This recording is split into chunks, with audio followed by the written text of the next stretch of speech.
Yeah, parts of 3 games, I think. Yeah, it was. It's obviously it's a great one to win. It was a must-win for us. Our guys just persevered. It wasn't pretty.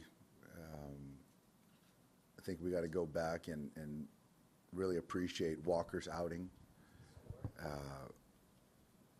He pitched his tail off and put us in a chance to win that game. We felt that in a must-win game, to go to Kinley for two innings, we liked that. That was the plan. It didn't work out. But again, you look at what Walker did in allowing us to kind of be in a good spot, considering how many innings we played tonight for tomorrow with the pen, and that started with Walker. But Muncy to get that hit late, he's got some big hits for us, and to stay on the cutter was pretty special right there. But Eovaldi, that's what the World Series is all about. So from the other side, what he did for that club, for me on the other side, we were kind of victim of it, but it was fun to watch. And the third row on your right here. In the 2 World Series that you've been with this team, what has made Jock Peterson so impressive during the postseason this year and last year? I think it started in 16. He had a homer off Scherzer, a big homer the other way at Nats Park. And Jock has really matured over the last 3 years.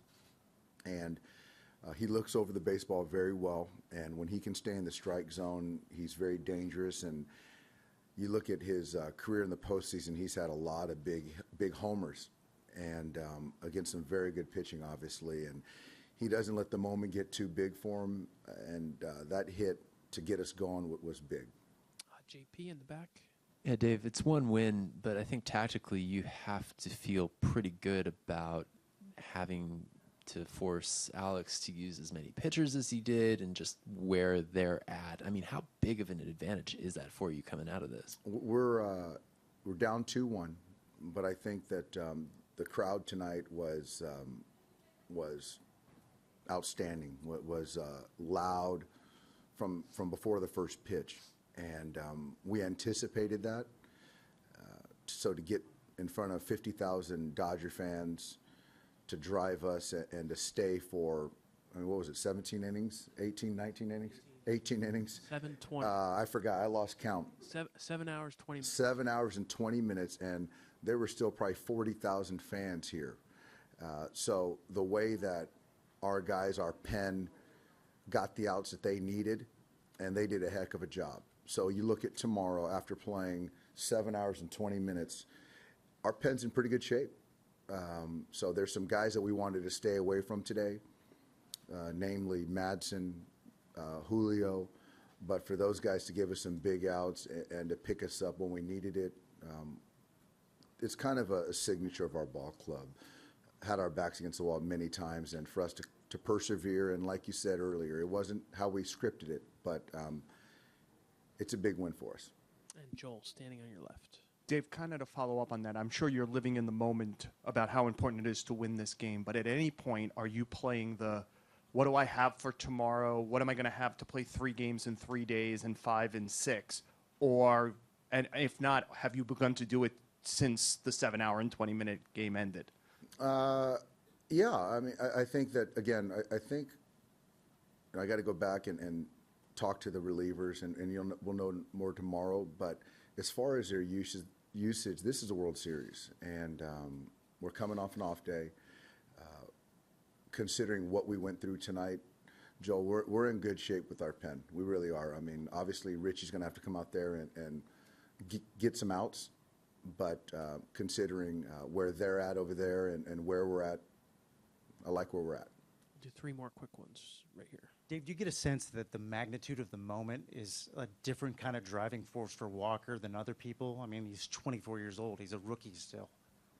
I think that certain people can handle a moment like this and understand what was at stake tonight, and we needed his best effort, and we needed him to go deeper than their starter, log some innings, and Some guys run from it. Some guys can't answer the bell. But this guy, he's got an overt confidence, a quiet confidence, a little combo, but he's got tremendous stuff, and he lives for moments like this. So it's good to have, obviously, him on our side. And the age is really something we don't concern ourselves about. It's kind of, what's in between the head and the heart. And he's got what it takes to be that top of the rotation guy. And right here. Hi, Dave. Down 2-1's a big difference from down 0-3. And do you feel, is there a momentum shift after a game like this? Well, all I know is we're feeling pretty good about ourselves right now. To have 2 more games at home, but right now our focus is tomorrow or today, later today. So I know it's a lot better feeling than we had after game 1 and game 2. So we expect Richie to come out there with some fire that he always has. And like I said, counting outs, looking at the pen, we're in good shape. So considering where we're at down 2-1, home crowd behind us, I think there's a little bit of momentum on our side, yeah. We'll finish up in the third row. How does Max Muncy go from being released by the Oakland A's at the end of spring training in 2017 to this? Everyone has a different path, and I think that there's something with Max, and I've talked to him about how much more mature he's become going through that experience. Later bloomer in the sense of opportunity, but he's a college kid, Baylor. He's intelligent. He's tough. He really understands who he is as a baseball player. And this is an opportunity that he's created for himself, and all the credit goes to him to take it and run. And he's gotten a lot of big hits for us. And he just missed a homer earlier, on the breaker. But to continue to go out there and play first and stick him at second base in the double switch, and to take a backdoor cutter the other way, it's a great story. It really is. It happens in this dream right now, this exact one. Yeah. No, it's kind of like you said. It's been a dream. This whole year has been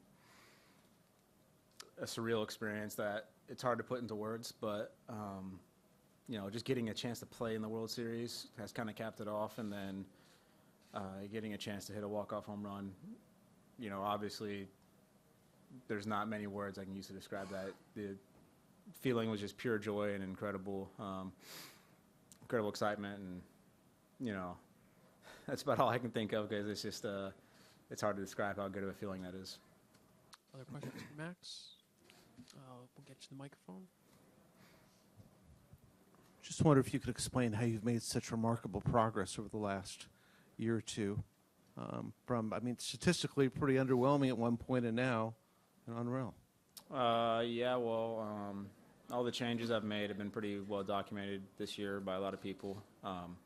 There's a lot of mechanical changes, most importantly, a lot of mental changes, and all that put together has led to this point right now. And all the way in the back on the left. So, Max, getting this win, how does this change the series? It's big time. This was a gut-wrenching game for both sides. This is one of those games that whoever came out on top is going to have a lot of momentum going into tomorrow. This is an extremely long game, 18 innings. A lot of pitchers are used. Every position player is used.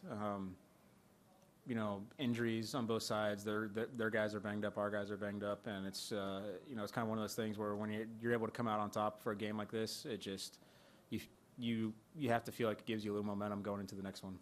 And second row on your left, Bradford. Max, a couple things. You almost had that moment in the 15th inning. From your standpoint, did you think you had kept that ball fair, and how close was it? And then how about how many of the fans just stayed in 7 hours and 20 minutes, and it was still pretty packed and pretty loud all the way to the end?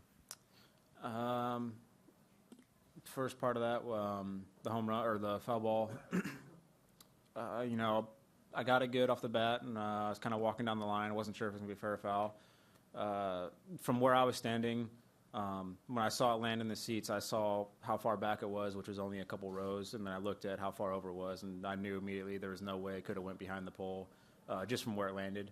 Doesn't mean I didn't get my hopes up when I'm looking in the dugout and they're, checking the replay, see if it's, see if they want to check it or not. But from my vantage point, I was pretty positive it was foul right away. And what was the second one? Oh, fans were unbelievable. Yeah. LA kind of has a reputation of fans showing up late, leaving early, but that wasn't the case tonight. They were there early, and they were there for the whole game, and they were loud the entire game.